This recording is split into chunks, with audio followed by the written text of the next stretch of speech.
Hey everybody, welcome back to the Plays and Fades YouTube channel. I'm your host, Gordo Gambles, and welcome back to the full card breakdown. This time for UFC 315. We're at the Bell Center in Quebec, Montreal, where we are going towards a phenomenal 12-fight pay-per-view. We love these Canadian cards. We love cheering on the Canucks here, from my end at least personally, and I'm looking forward to this one. It is one of the ones that, you know, maybe the entertainment value could be questioned a little bit, but 12 fights, I'm looking forward to them. Some solid matchups here and some fights nonetheless, and you cannot complain about that. So as always, we're talking about every single fight from a DraftKings and a betting perspective. For my premium content, check out Established the Run, where I do a podcast there weekly, as well as check out CoolBet for my betting boost, as well as Discord, where we are able to boost some stuff there as well. Check that all out. But without wasting any more time, hit the like button down below, subscribe to the channel, show some love, and let's do this. Get the fight started with the 11-2 Beksat Almakhan versus the 14-4 Brad Katona. Brad Katona is not someone who has the most love around him. People think he's boring. Sometimes people think he's, not able to put it all together. He lacks the finishing upside you want to see, but he's a good fighter. He's pretty well rounded. He's got a solid wrestling game. He's got a very good ability to mix in a lot of volume, and he's super durable and great cardio. And those tools,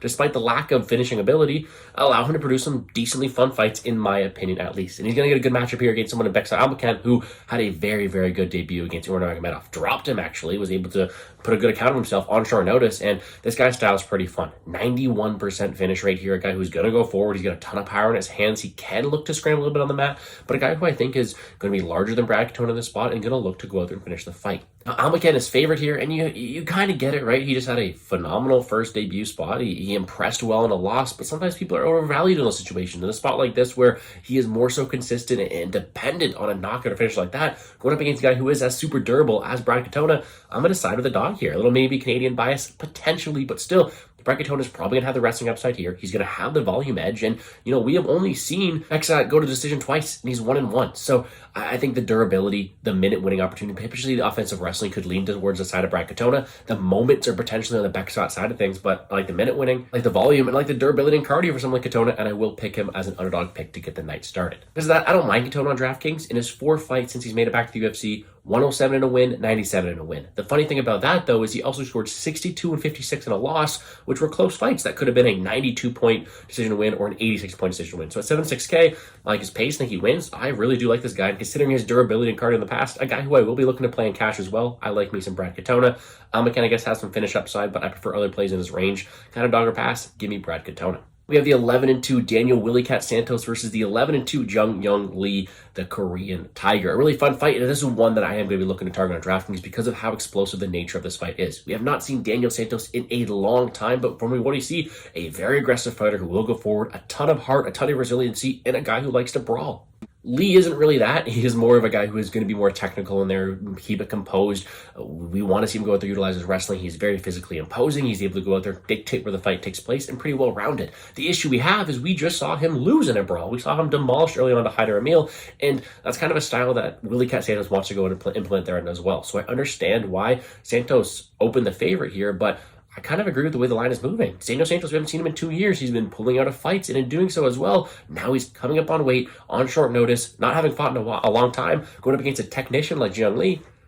I think it's a hard matchup. Sure, Daniel Santos has the opportunity to land the big shot, land that knockout, but aside from that, I think he's going to lose the optics in the minutes against Lee, potentially lose some wrestling exchanges there against a guy who is as technically sound as Lee, and probably lose the overall optics of the fight. So I end up with the Lee side of things. I would not be surprised if Santos got an early finish, but aside from that, I do think the ball is in Lee's court, and he's my pick to get it done. DraftKings is a pivotal fight because it is in the center of the range for 8.37.9. Like I said, Lee has more of that decision win equity, has not scored great in his win so far, don't get me wrong, but a guy who's going to get a more aggressive opponent here in Santos who can land takedowns, who will be the bigger fighter. I don't mind at 7.9K, whereas Santos has gone out there. He scored 106 and 120 in his 2 wins so far. A very, very aggressive fighter, and someone who I do think can score well in a win as well. I do lean the Lee side of things, but both sides are viable for DraftKings.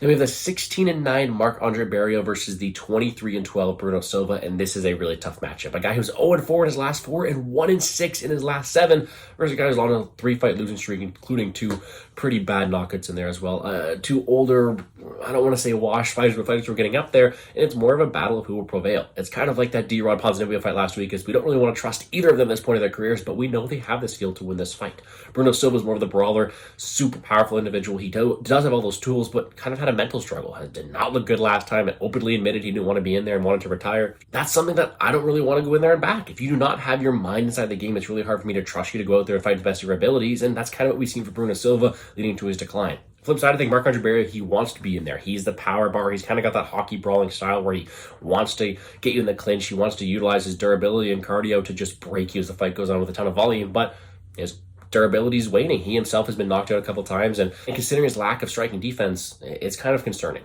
At this point in time, though, it's the fighter who has the durability concerns or it's the fighter who has the mental concerns, and at that point, I will always take the fighter who wants to be there. I completely understand that Bruno Silva can land a big shot to knock out Barriault. We have seen Barriault knocked out, but aside from that, Barriault's going to win the minutes. He's going to go forward. He's going to look to break Silva. Very aggressive, ton of volume, and a guy who puts a pace on someone. So I will be picking Marc-Andre Barriault despite the durability concerns we may have. Because of that, we don't see them win all too often, unfortunately, but 80 against Anders, 120 against Marquez, 101. The opportunity for high scores there, especially against someone who is there to be hit in Bruno Silva. I think Marc-Andre Barriault has a pretty high ceiling, whereas the flip side of things, all four Bruno Silva's wins inside the UFC have come inside the distance, and he scored 109, 108, 79, and 102. Solid upside either side. Another fight I do want to target in tournaments. I lean Marc-Andre Barriault, but a pretty volatile matchup, to be honest. Then we have the 6-0 Navajo Stirling versus the 14-4 Ivan Erslan, and this is a pretty fun fight as well. Navajo Stirling has a lot of hype behind him, and I understand. Pretty big frame for the division, very good striking, and the ability to wrestle if he wants to as well. Didn't get that finish he wanted to last time, but showed a good account for himself, looking to finish the fight, going forward, landing big shots, and I honestly do like the guy. Ivan Erslan is going to get his matchup he wants. He is a primary striker, a very good brawler who has fought in good organizations, but can be taken down. In a spot like this, he is going to get the opportunity to brawl with someone like Navajo Stirling here.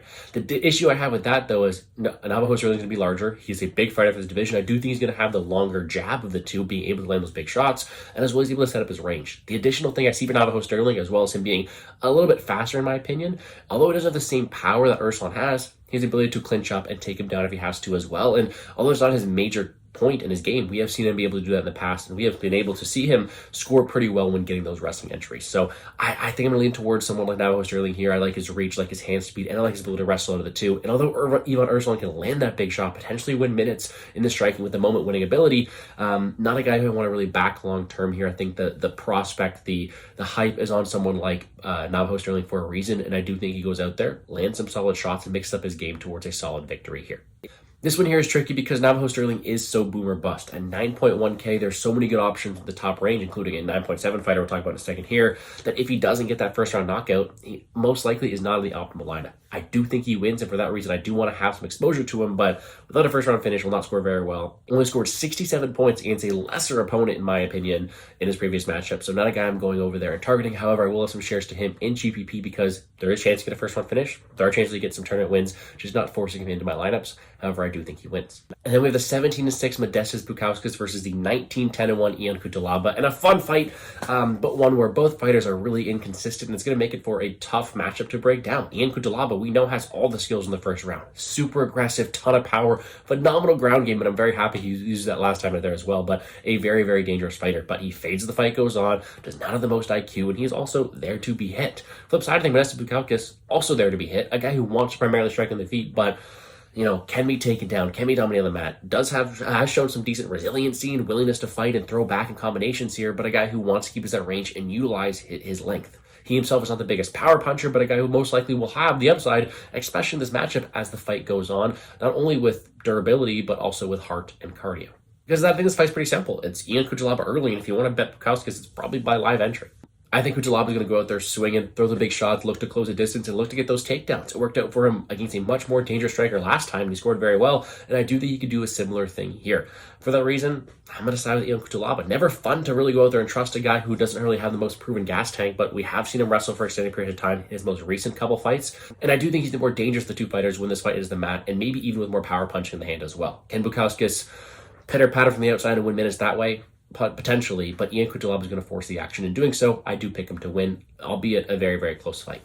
DraftKings wise, though, I kind of want Ian Cutelaba more than Bukauskas here. 8.2K, another pivotal matchup here, but he scored 108 last time, 107 against Bozer, 127 against Clark, a ton of upside, ton of grappling potential, finish upside early, will throw those big shots against guys been knocked down. Bukauskas, I do like Cutelaba, one of my favorite tournament plays in this range. I guess you can make a case for Bukauskas as the fight goes on, but 83 against Praknia, 56 against Pauga, 51 against Pedro. He is willing to keep this fight at a slower pace, so I do think it's Ian Cutelaba or pass here, but I do think you can make a contrarian option or argument for someone like Bukauskas here. A fun fight overall, but I am picking Ian Cutelaba. Then you have the 26-13 Jessica Andrade versus the 13-3 Jasmine Jasudavicius in a pretty fun 125 matchup here. Former champion Jessica Andrade, we know she goes out there, she will fight anybody. It is an absolute baller, honestly. A ton of power, decent opportunistic submission game there as well, and she's a vet of the division. She can mix it up wherever the fight goes, but doesn't really have that same minute-winning ability she used to. A ton of power, she can finish fights, but we have seen her taken down, we have seen her controlled, and at 125, she isn't exactly the same fighter who made that run at 115. She's facing Jasmine, Canadian girl, someone who I do really love to back here, and it just seems like, although skill for skill, Jessica Andrade is a more talented fighter, probably.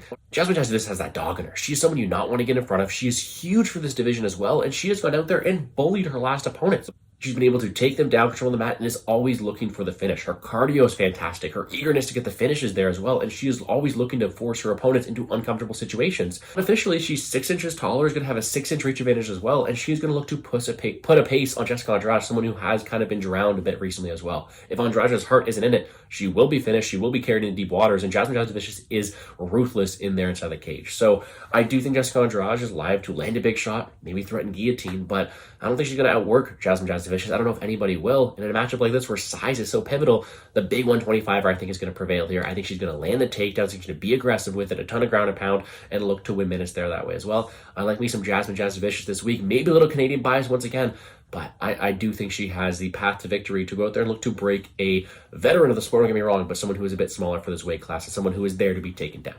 At 9.2K, Jasmine Jasudavicius is one of the best DraftKings scorers we have seen in a long time as well. I mean, 102, 103 last time, that's fine, but 170 points against Priscilla Cachoeira, 85 against Maverick, 105 against Fernandez. She has the grappling path to victory. She's always looking to finish the fight, always landing ground and pound, takedowns there for sure. Ain't someone like Jessica Andrade who you probably want to take down more times than not. Maybe one of my favorite options in the entire slate, 9.2K. We'll talk about the fight dynamic when we get to Benoit Saint-Denis, but still, there's a large gap there. I do think Jasmine Jasudavicius is the preferred play at 9.2K if you can't afford someone like Benoit Saint-Denis, but maybe I'll try to even afford them both up top. I like the floor for Jasmine Jasudavicius. I like her upside with the takedowns. One of my favorite plays on the slate, and it's hard not to click her name when she has such a good path to victory here this weekend. And then our prelim headliner is the 11-2-1 Mike Malott versus the 10-4 Charles Radke. Both guys who I've backed plenty in their tenure here inside the UFC. Charles Radke, maybe for different reasons. I do think he's been able to get some good matchups. He's got solid power in his hands. He's a pretty well-rounded fighter, but has kind of struggled to put it all together. Mike Malott, on the other hand, was the pride of Canada, was maybe 2 minutes away from getting a big ranked win against Neil Magny and be in a different situation, but a guy who was also a little inconsistent. Finishing instinct-wise, Mike Malott is a killer. A phenomenal submission game on the mat. He is a very, very deadly submission artist and a guy who's really working on his hands as well to have some solid power on the feet, but he lacks the volume, he lacks the aggression. He is someone who has also had cardio issues in the past there as well. I do think that Mike Malott is a fighter who has room for improvement, and I do think there'll be some tough matches for him. In this spot here, though, I do think it's kind of a buy low spot. Charles Radke, although he has solid hooks, I think he's got a decent wrestling game there as well, is a guy who does not excel in any particular area. He is someone who could also be controlled from range. He's been finished multiple times in his own right. I think we have two very similar fighters who have good finishing upside. I just think that Mike Malott is just the superior one of the two at this point in time. I think Mike Malott has better hand speed. I think the better submission grappler by a large margin is someone like Mike Malott.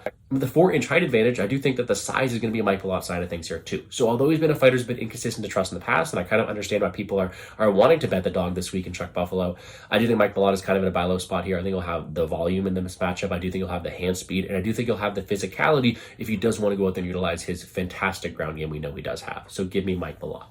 DraftKings-wise, we know that 8.9K Mike Malott is typically a popular option. First 3 wins scored 111, 104, 105. We know he is a very solid scorer when he does get those finishes, but when he does fight slower, like in his last fight against Trevin Giles, 53 points. We know that he has an opportunity, so he's not a must-play option. When you compare him to Jasmine Jasudavicius, we know Jazzy J is going to go out there and land a ton of takedowns, be super aggressive, whereas Mike Malott doesn't necessarily have to do that. He is more of a boomer bust option in this top range. So in tournaments, I don't mind playing him, but I do prefer Jasmine Jasudavicius. I mean, we talked about Navajo Stirling already. We'll talk about Bilal Muhammad. There are better options in this range, but in tournaments, I will be getting a decent share of Mike Malott in here because I do think he has solid finishing upside and a guy who I do think wins with, a cheaper salary than we've seen in a long time from him.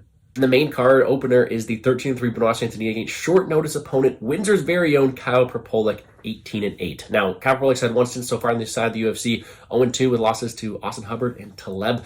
Not the best look there as well, but a guy who was kind of paid his dues in the regional scene as well. We appreciate him stepping in on short notice, but let's face it, he is a plus 950 underdog going up against a top 5 guy in the division, and Prepolec is not impressed. Sure, he's got solid power, solid finishing instinct, but not the best visual striker, that's for sure. Not a guy who's going to go out there and overwhelm you with physicality. And when you're facing someone with the cardio, the determination, the just pure strength and power that someone like Saint-Denis has, I think Kyle's in for a long night. So, I mean, you got the chance to shock the world. But aside from that, I do think this is Saint-Denis' fight to lose. He's going to have the way better, even hands on the feet, even kicks, but also the way more strength in the clinch.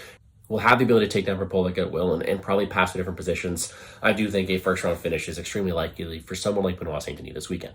No hot take there, no dog shot on the Canadian. I appreciate Windsor boy stepping up, but I do think Saint-Denis should roll here, and it's interesting to see why he chose this matchup. Well, we know why he chose this matchup, but it's upsetting to see a top guy choose this matchup over a contender that could help improve himself and boost himself to the rankings. But it is what it is. The issue we have is he's at 9.7K on DraftKings. The next closest fighter is 9.2. That is a large discrepancy. That is a big issue when it comes down to pricing, and it is very interesting to see how the slate's going to play out. If you can afford Saint-Denis, yeah, great. You should roll him early. And even if he doesn't, he scored 108, 149, 114, 135, 105 in his wins. He's been a fantastic scorer. There's no doubt about it. It's just, can you afford him? Do you have enough underdogs you like this weekend? That's the real question. I personally have a few. We'll talk about some more here as well. So I will be playing some Saint-Denis, but I understand you want to be different. Sticking with the Jasudavicius instead, she's also a phenomenal option. So more of a pricing situation. I'll have to look into a little bit more. But whenever I can afford Saint-Denis, do not get me wrong, I will be getting him in there. Then you have the 16-4-1 former champion Alexa Grasso versus the 18-5-1 future champion, maybe? Natalia Silva. I think it's another really fun matchup. Alexa Grasso is not someone who I've always been on the highest on. Picked against her in all 3 of her Valentina matchups. Bet against her in her last 2 as well. I think she's got phenomenal boxing. Very good options to grappler, scrambler as well. Very quick, but doesn't have the same power, the same athleticism, the same even speed that someone like Natalia Silva is going to have in this matchup. I think when it comes down to a pure kickboxing affair, not only is Natalia Silva going to have the better kicks, the better hand speed, but be able to dictate at which range this fight takes place. And I do think if it comes down to it, is a physical enough fighter to take her down if she needed to as well. So I didn't expect to be so high Natalia Silva, but she is really someone who is impressive. She is someone who's able to go out there, land the big shots, have a ton of hand speed in doing so, and is a very, very dynamic striker at that. So I think she just offers more layers, more moment-winning ability, more speed than someone like Alexa Grasso. And although Grasso has that experience and has that volume, the 3-rounder kind of favors the explosiveness of someone like Natalia Silva. So give me her to get it done. DraftKings-wise, though, I don't like it too much. Natalia Silva, when she's not getting finishes, scored 78 decision win, 50 and 58 against lesser opponents. So I do think in this matchup here, I prefer going up to a Mike Malott, who has that finishing upside, to a Almakhan, who we'll talk about here shortly. Just doesn't fit in too well. Whereas Alexa Grasso, 7.4K, I think you can make more of a case for. I mean, she's been able to go out there and score well. I don't think an upset win is off the table. I mean, it just comes down to, does she win more often than people around her? Does she win more often than a Jack Della Maddalena, Charles Radke, Zahabi, Ivan Erslan? Maybe. For that reason, maybe we'll sprinkle some of her into these lineups here, but should be a fight that does favor Natalia Silva, and I did pick her to win. Then we have the 32-9 Jose Aldo versus the 12-2 Ayman Zahabi. Interesting strikers delight matchup here, but not one I want to spend too much time talking on here. Ayman Zahabi's had a great success slowing fights down, utilizing his counter-striking, and winning. He's been on a good streak. He's looked very, very good doing so, but is still a guy who's had some good matchups on his side here. And now going up against a guy Jose Aldo, you're getting a kickboxer named Zahabi who wants to slow the fight down against one of the best kickboxers we've seen in this division, maybe of all time. A guy who wants to break you with leg kicks, will have more power, more volume, and has the ins and outs of the striking game to be able to match your timing as well and win optics that way as well. So it's hard to see Ayman Zahabi separating himself here against a guy as good as Jose Aldo. I mean, both guys have been knocked out, so potentially there's a finish upside there, but most likely it's a 15-minute kickboxing affair, and in doing so, you prefer the legend of Jose Aldo with all those title defenses, all the striking, all the volume he does have on the feet, all the way he's looked good, or a guy who Ayman Zahabi who maybe we haven't seen the best of yet, maybe still improving, but wants to do a similar thing, slow it down and strike. And it's hard to pick against someone like Jose Aldo here. So I'm picking Jose Aldo to win. However, with that being said, I do not want this fight on DraftKings. Jose Aldo at 9K is more expensive than a lot of fighters we've already talked about as well, and scores 73 against Martinez, scored 75 against Munoz, scored 59 against Carlos Vera. Chito Vera. If you only scored 59 against Carlos Vera, then, whew. But no, a guy who just wants to strike. There's no takedowns in this fight. I don't see much finishing upside. So in a 15-minute kickboxing affair, it's not going to score that well. I don't want either side, especially at their work rate. So the fight I want to fade on DraftKings, the only way you could look to play it is a contrarian option. I'm picking Jose Aldo to win, not a fight I want on DraftKings. Let's move on to these title bouts. And then we have the 24-4-1 Valentina Shevchenko versus the 12-1 Manon Fiorot, a very intriguing matchup for me, at least at 125 here. I love Valentina, always have. I've always backed her, always cheered for her. I think she's a very, very dynamic fighter, but she's going up against a very large French striker, someone Manon Fiorot who's got very good takedown defense, very good size, very good power and popping her punches, and probably a better moment winner of the two. The physicality that Fiorot wins is something that really does concern me for someone like Valentina here in this matchup. Despite all the pedigree she has and the title defenses, this is a big girl at this weight class who I do think could cause some problems. I think if it came down to it, gun to my head, I might slightly lean towards Manon Fiorot, which breaks my heart because I do love Valentina, but the way the line is moving, the way the line is climbing, I have some interest in myself in Valentina Shevchenko, and hear me out. I do think that the better moment winner of the two in the striking is going to be Manon Fiorot. However, she has not fought someone with the same pedigree, the same talent, the same well-roundedness as someone like Valentina Shevchenko. She's either fought pure strikers or pure grapplers. Now she has someone who's able to go out there and mix the two in. Manon Fiorot was a great first level of takedown defense, but we haven't really seen her work too much off her back. Valentina Shevchenko not only threatens with her hands, with her kicks, but also threatens the takedown. She utilized that a lot recently there as well, and I do think could win some minutes if she is able to gain that top position as well. And if Manon Fiorot lowers the hands the same way she did to Erin Blanchfield, we know that the bullet has really snappy head kicks. He's able to hit hard there as well. He's able to land volume. I do think this fight could be a lot closer than the line entails, and I'm willing to take a dog shot on Valentina Shevchenko if the line gets even better. So I like me some Valentina. I did end up picking Manon Fiorot gun to my head because I do think she is just more physically imposing this spot here, but I do like me some Valentina Shevchenko. Should be a very, very closely lined fight. In a fight, though, that is supposed to go 25 minutes, that is going to have potential takedowns for Valentina, I want to target this fight, more so from the Valentina side of things. 7.7, she is a phenomenal DraftKings score. Scored 147 last time, 114 against Santos, 108 against Murphy, 140 against Andrade, 134 against Maya. The list goes on. So much volume. Is going to threaten takedown there as well. 5 rounds to work, tons of cardio. I do think she's a phenomenal play at 7.7K and will end up being a very highly known fighter for me, even though under my head I'd probably pick against her here as well. Manon Fiorot, it's harder to get to her. She scored 107 last time, which is great, but she's not guaranteed to win. She's purely a striker, maybe stuck on her back periods of time there as well. I think that there are limitations to her ceiling here as well. If she wins a 25-minute kickboxing affair, sure, she should score 95, she should even score 100, and that could be fine. It's just harder for me to fit her into my lineups, especially if I do want to get all the way to Katona Saint-Denis. So slightly edged towards Manon Fiorot, playing way more Valentina on DraftKings, someone who I will be even playing the money line on in the line. If the line continues to rise, should be a phenomenal fight. And then the main event, we have the 24-3 Belal Muhammad versus 17-2 Jack Della Maddalena. I'm going to be straight up with you guys here. I do not think either of these fighters are going to be champion a year from now. I do think there are better people in this division who are going to take it over, and I think that kind of plays into my pessimism about this fight is like, I have not been the highest on either fighter in the past. I have made some bad bets in my life. I picked Sean Brady over Belal Muhammad, which is a bad look there. I even picked Angelusa over Jack Della Maddalena at the start. Ramazan Ameev as well. I have made some coin back on both of them there as well, but I have severely underrated them in their success so far here in the UFC. So with that being said, with them both, well, with one of them having a belt, the other one challenging for it here, how does this fight really play out? Well, I love the striking of Jack Della Maddalena. I've kind of hopped on the bandwagon of him more recently. I've kind of been betting on him in some other fights by knockout over lesser opponents. But a guy who's got some crisp boxing will go forward, will push a pace, and I do think that boxing is really, really good. The issue with him, though, is he can be taken down. Although he works back up to his feet, his first layer takedown defense is not good, and he is there to be taken down. Gilbert Burns just showed that, and although Gilbert Burns tired out, Belal Muhammad's not going to do that. Belal Muhammad's going to have the cardio to go forward here as well. So Belal Muhammad's going to go out there and look to shoot a ton of takedowns. 25-minute kickboxing affair or boxing affair, Jack Della Maddalena smokes him, but it's not. It's a mixed martial artist fight.